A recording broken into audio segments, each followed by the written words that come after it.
আজকে আপনাদেরকে মটরশুঁটি কোন মাস চাষ করলে আপনারা ভালো ফলন পাবেন। আমি আশ্বিন মাসের 10 তারিখে এই যে দেখতে পাচ্ছেন এই মটরশুঁটি লাগাইছিলাম, তাতে এটা ফসল কিন্তু সম্পূর্ণ হয়ে গেল, বিক্রি করে ফেললাম, তাতে ভালো দাম পাইছি।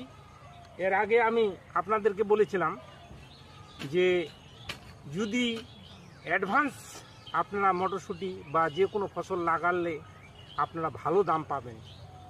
আমি অ্যাডভান্স করেছিলাম, তার জন্য 300 টাকা 250 টাকা কেজি পেয়েছি। এখন ওইটা শেষ করে দিয়ে আবার কিন্তু আমি মটরশুঁটি লাগাচ্ছি, আপনাদেরকে দেখাচ্ছি। আমি মটরশুঁটির বীজ নিয়ে আসছি।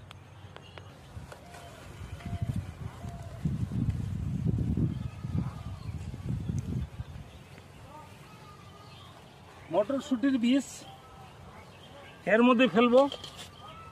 এই মটরশুঁটি আগে যেটা মটরশুঁটি করেছিলাম সেটা হচ্ছে আর্কেল, এখন যেটা মটরশুঁটি লাগাচ্ছি সেটা হচ্ছে GS10। এই GS10টা অ্যাডভান্স যদি আপনারা করেন তাহলে কিন্তু মটরশুঁটি কিন্তু ভালো হবে না। আর আর্কেল কিংবা অন্য যদি মটরশুঁটি অ্যাডভান্স করা যায় সেটা কিন্তু ভালো ফলন পাওয়া যায়। কিন্তু এখন এই GS10টা শীতকালীন ফসল, এটা দীর্ঘদিন, এটার একটু টাইম লাগবে।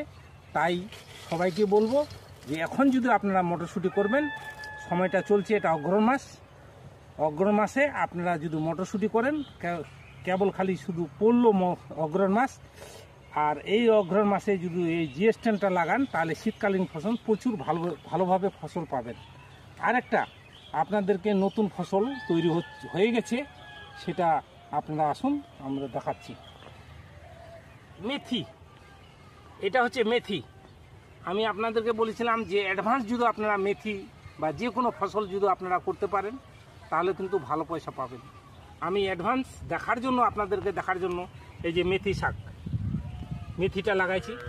এখন অল্প কয়টা গাছ দিলে 5 টাকা আপনাদের এখন বিক্রি হচ্ছে, প্রচুরভাবে বাজারে বিক্রি হচ্ছে, সেটা আপনারা খাইতে পারবেন। এই মেথি শাক আপনারা খুব অ্যাডভান্স আপনারা যদি লাগাতে পারেন তাহলে মনে করেন ভালো পয়সা পাবেন। আমি সবাইকে বলবো অ্যাডভান্স যে কোনো জিনিস আপনারা এই সবজি ফসল তৈরি করুন, আপনারা ভালোভাবে এবং লাভের মুখ আপনারা দেখতে পারবেন। এ বলে আমার